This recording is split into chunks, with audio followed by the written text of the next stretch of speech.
Right, in this episode we're going to take the walk around the allotments. We're going to show you a few things. I hope you like what you see. And then we're going to meet back up here again in the greenhouse, and we're going to have a bit of a natter because of a few things I want to tell you. So enjoy, folks. Hello guys, well here we are on the walk around. As you can see, everything's nice and tidy. Just resurfaced the paths with some coarse wood chip. I prefer the coarse stuff, it lasts longer. This is going to be me cold frame for bringing on the young plants when they start to come up. Let's have a walk into the greenhouse here. Right, you can probably see 5 buckets either side here. Well, there's going to be 10 buckets either side. I'm going to try and squeeze 10 buckets in here and in each side, and I'm going to be growing. We're bringing me spuds on, and then once they get to a certain size and the last frost hits Weaste Allotments, I'm going to be taking them out and putting them in one of the beds at the bottom of the plot, and then I'll be turning this over to growing tomatoes and chilies and what have you, and probably a cucumber in here as well. I've still done nothing with this fencing here, and I'll do something with it shortly. Which brings me on to this. This is the comfrey tea in here. As soon as that comfrey starts to come through, I'll be chomping it up and sticking it in there. It works absolutely fantastic, I tell you. It's great for feeding your plants. So there's number one method of feeding my plants, comfrey tea. Right.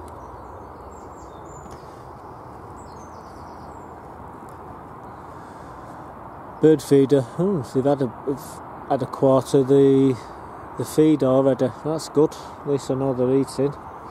Right, we're moving on to, this is the final composting bin. This is where I mix the horse manure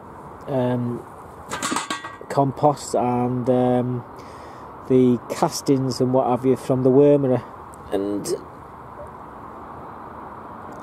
this is good soil, I can tell you. It really is good soil. And then what I'll be doing is taking this and putting it onto the beds at the back for when I'm growing my veg. Nothing happening here. What I will be doing though with this bed is putting some gravel on the top and putting like the rosemary, thyme, sage, all the herbs into this here, so it's a little raised herb bed. Strawberries are doing really well. I'm really chuffed with the strawberries. 2 beds of strawberries there. They've got nets on them. The only reason why the nets are on them to stop the foxes walking on them, because apparently, I can tell you now, a fox will not walk on that, nor will the cat. So it's good to keep this stuff on. It can be a bother when it snows because it covers it, but again, the snow when it evaporates, it does the mesh no harm. All these tulips and daffodils coming up around the perimeter on each of these beds are really starting to come through now. I'm getting buds on the black currants, red currants and white currants. Nothing happening with the gooseberries yet, but there's 5 gooseberries there. That's another black currant there. A couple more currant bushes in amongst here. These are all gooseberries. They're all raspberry canes. I'm going to be cutting them off shortly because they're last year's growth, and we'll soon have this year's pushing through. But you can tell which is which on these raspberry canes. There's obviously the green shoots are big green, these are all brown, so I really should cut them off now, to be quite honest with you. Right, so we're coming along to the orchard. Now I've got to be careful where I'm stepping here because there's actually daffodils coming through here. Now what I want to show you now is the chicken manure. Inside there is chicken manure and horse manure, and as you can see, it's absolutely festering and bubbling, just how I wanted it. Fermentation's taking place inside there, and that's another source of feeding me plants. I mean, you can see the bubbles start coming up there as I'm talking, but that is gives one heck of a punch to the tomatoes and the cucumbers. They absolutely love that stuff. These bins here ain't going to be here shortly. All this is going to be moved, because the idea is getting one more tree and sticking it here. And when you look down there, you're going to see trees this side, trees that side. I want to sort of make an arch so I can walk straight down the centre of it. That's going to take about 5 years to do, but this table and that composting bin won't be there. Water butt's all finished and sorted. It's got some water in it. It's about a third full at the moment. In fact, it's just over a third. It's 450 litres of water in there. Here's my other greenhouse. We'll come back to this greenhouse in a bit, but yeah, there's all seeds kicking off in there. I might take these beans out because I've got other beans and they look really, really poorly. They don't look at all well. That's my own fault. I should have tied them up, and I got lazy and I left them. And they've all fallen over. They've been laying on the ground in that frost and what have you, and they've just not been able to recover properly. So they're going to come out, and same with the onions over there. The onions are really, really in a bad way. They've got that like curl on the leaves, so I'm just going to pull them out. It'd be easier to start again.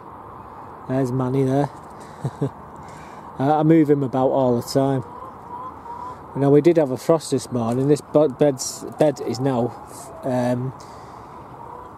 the frost has actually disappeared off it. It was like a carpet of white here before. I want to dig some horse and chicken manure in here. It's got a load of stuff in it, but I want to dig more in. There my girls, scratching away, drinking, stuff in the faces, excavating.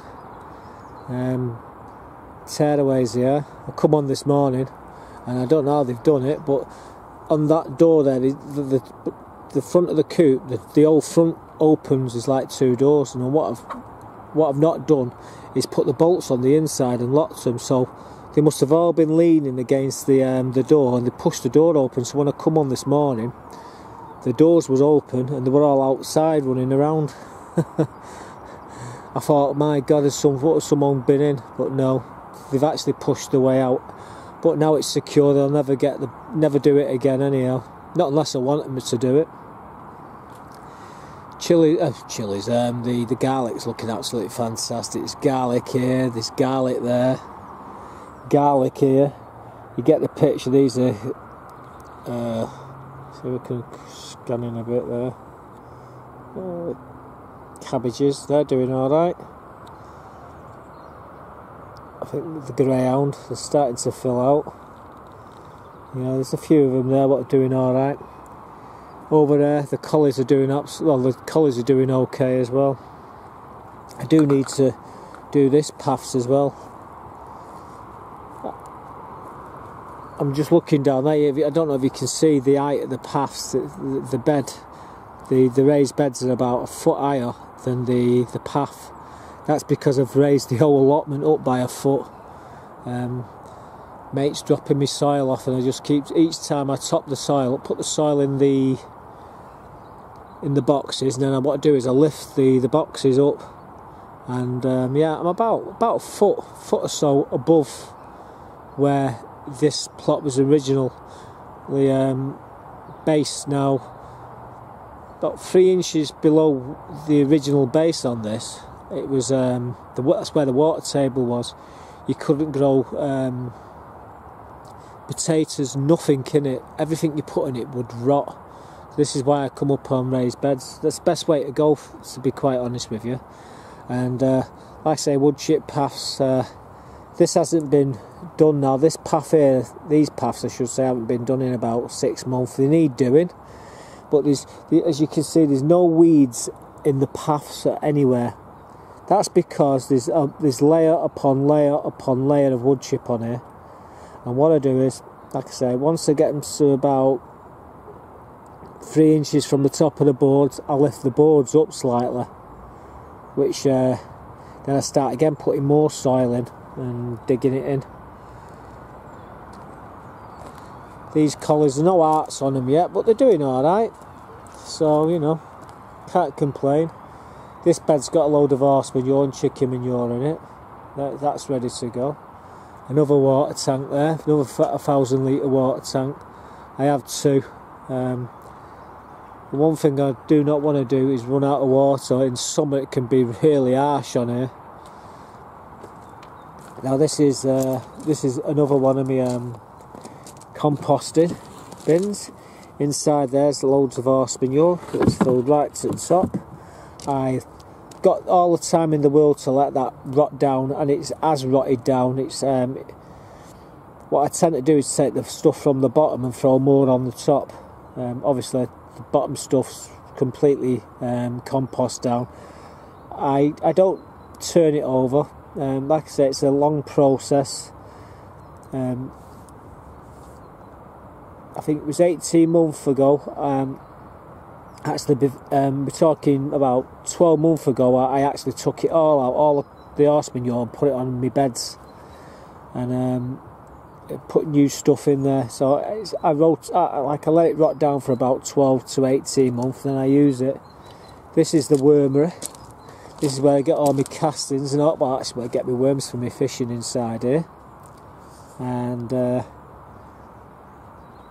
moving on to, well, I don't know if you can see this. Let's see if I can just lean over here and lift this up. Inside that there is the chicken poop. That's where I store all the chicken poop in there. And that chicken poop, I can tell you, is absolutely fantastic for everything really.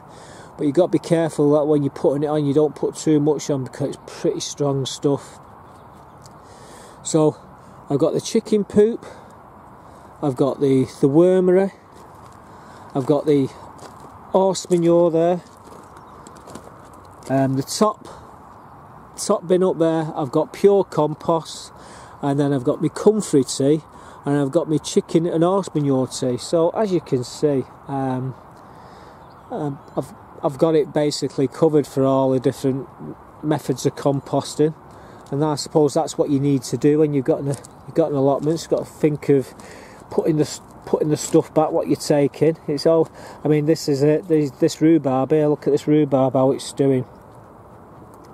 All the way along the back here, it's got a covering of horse manure, and rhubarb loves horse manure. Absolutely fantastic. Even the eggshells here, I don't throw the eggshells away. I get the missus to save the eggshells, and I throw that into the composting bin. All this stuff here, all this wood chip in here, once the chickens have been through it all, that gets thrown into the bin as well, and I compost that down. It takes a lot longer to compost that, but you know, I'm in it for the long haul, so it makes sense. So, and my mates, what happens is when I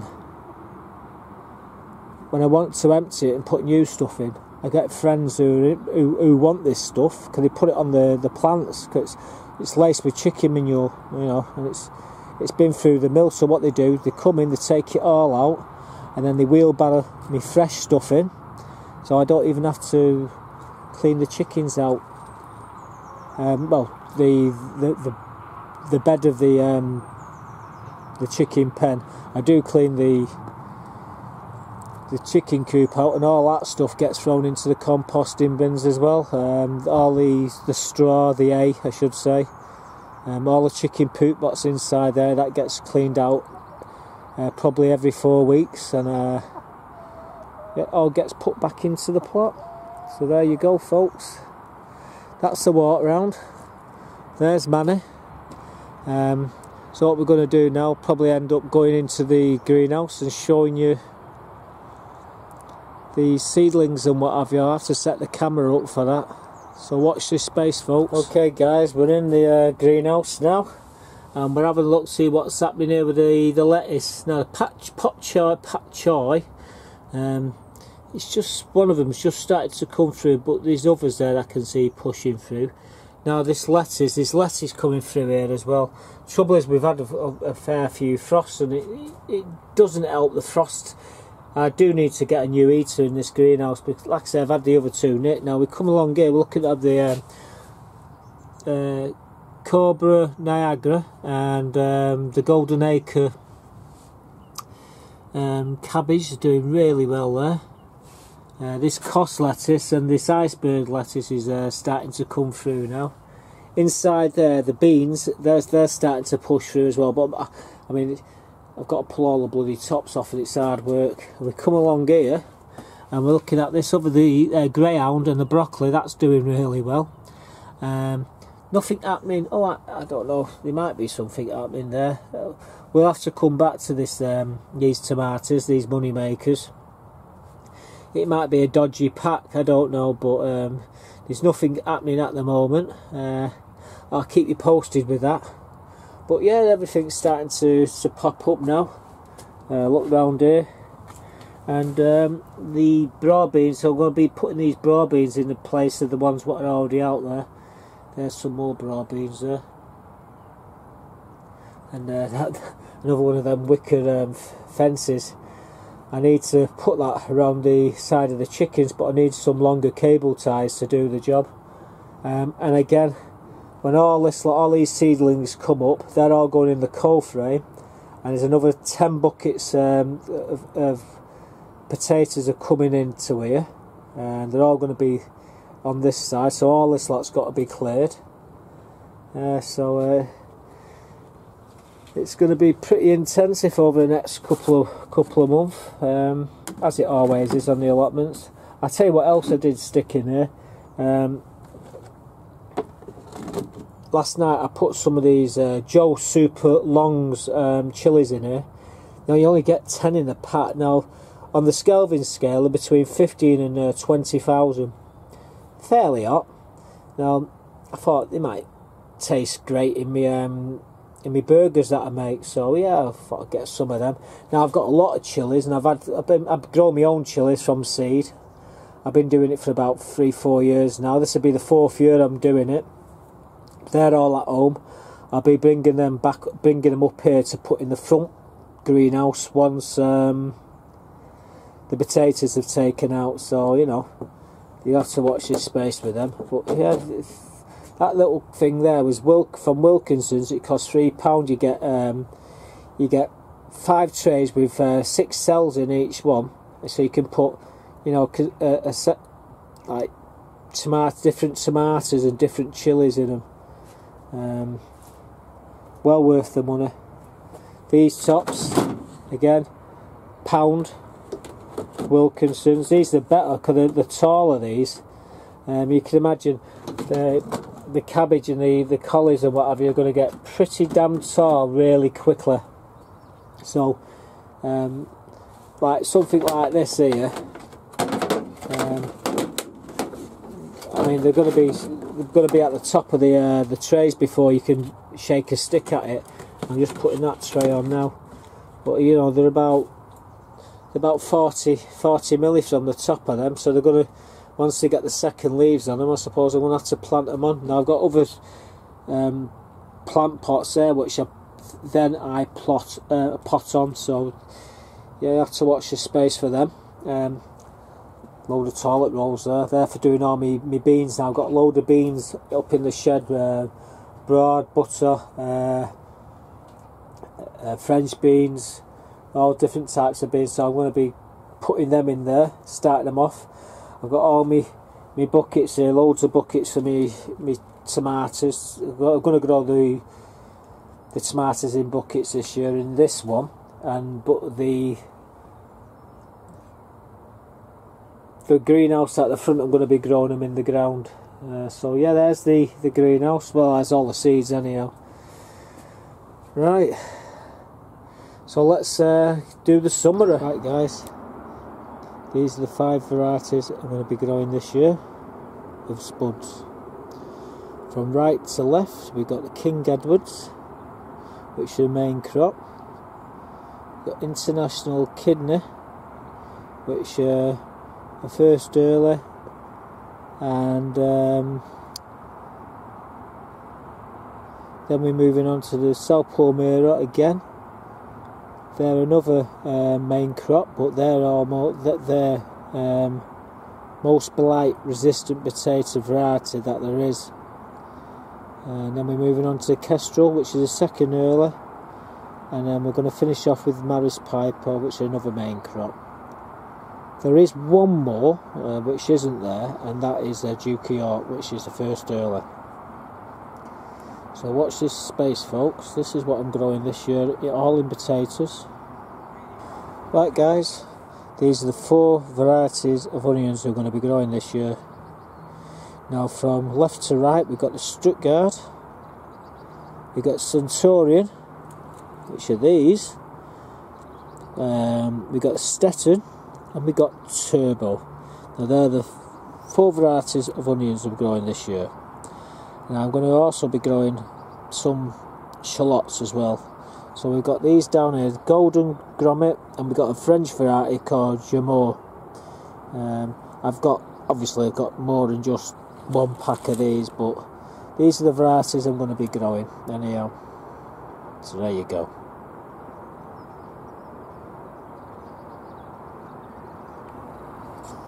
Well, there you go, folks. That walk round nearly killed me, but yeah, everything's looking really well. Well, I think it's looking well. I'm all set now for the spring. Just can't wait to get my spuds in. I've ordered like I say, another 10. I'm going to probably order another 20 of these 30-litre buckets. The ones with angles, fantastic for growing your spuds in. I say I can't dig. That's my problem. It might sound a bit stupid having allotments and you can't dig. Well, I can't dig.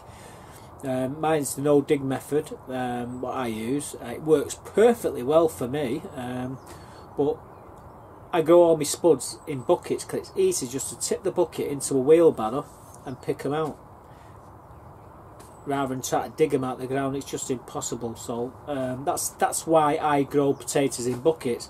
Now I'm growing 6 varieties this time round. And obviously you've seen the clip just before. You see the 6 varieties of spuds that I'm growing, so there's no point in mentioning what they are. But everything's all ready to go now. Couple of weeks, they'll be going in the greenhouses. Be putting the compost. I'll show you what I'm going to be using, fertilizers and all that rigmarole. So yeah, we put that to bed. You get to see some of the seedlings that I've got going on in the greenhouse here. I've got a lot more at home, so there's not just these ones, but I do lots of seeds. I mean, I don't mind losing a few. Wasteful, fair dues. I am a bit wasteful, but I do give them all away. I don't like to just pull them out and throw them in the bin and just pick the best ones, because I don't do that. What I do is I pick the best ones, and even the ones what I don't think are what I would use, I always save a couple as well, just in case. So you can put them in, plug them into the gap if one of them something should happen to it. I always save a couple left over, but the rest of them I give them to everybody, the seeds. And there's quite a lot of people who I give the seeds to every year, and the seedlings too, I should say. So yeah, the allotments is coming. It really is all sorted now. So no need to do anything else for the next couple of weeks. However, I did a video yesterday and I was just about to upload it, and up pops this certain person who sabotaged the whole bloody thing, so I had to start the video again today. So I don't know if this video is going to get up today, but we'll have to wait and see. Now what it is, let's start again. I'm going to be plugging 2 people every week for the next 5 episodes. Now these 10 people, there's no specific order that I'm going to put them in. There's no one better than anyone else. They're all equally as good as each other. They're all very entertaining, and I can't emphasise, you really should go and watch them. There's a lot you can learn from all of them. Now, I'm going to do 2 today, but this bugger who I'm going to mention now, the first bugger, and he is a bugger, not his fault, like, but it'll all become clear in a second. So I get home, I upload this video, and up flashes, you're waiting for it, Sean of the Alt channel reaches his 10,000 subscriber. Now I've just done a video plugging him, say get over to his channel, get subscribed, and let's try and get this guy up to his 10,000th member. And maybe, just maybe, he might send that person a Blue Peter badge. you know, bloody hell, he beat me to it. He already hit his 10,000th member. So yeah, congratulations, Sean. Fantastic there, mate. Great achievement. Maybe one day in the distant future, I might get 10,000 myself. I wait with bated breath. Fantastic achievement. And like I said, I'm going to put his details here, and there'll be a link below for you to click on. Go and watch him. You'll learn a lot from this guy. Now, the other guy I'm going to plug today, really, he should be called Jim the Allotment Guru, but no, his channel is called Jim's Allotments. This guy is a man after my own heart. I mean, I'm a welder. I love his tinkering about. He's very, very good at explaining right down to the finest detail of what he's doing. And he comes across, in layman's terms, even a 4-year-old can understand what he's talking about. This guy is a must. If you want to know about cultivating plants, how to bring plants up, he knows a lot. And I really do like that music that he plays. I don't know where it come from, I don't know whose music it is, but I do like that music, what strums up in the background there. It's really good. But other than that, this guy, he is one of the best on YouTube, so you really should go and pay him a visit. Like I say, that's his name, and below is a link to his latest channel, video. Go and pay him a visit. Right, so there you go. They're the 2 I'm going to do this week. There's a lot more to come. A lot more guys I want to plug out there. The next 2 I'm going to do next week. 2 what make me giggle. We'll say no more. Right, so from Weaste Allotments for this episode, it's Arrivederci. Ciao. Is it Das Bedania?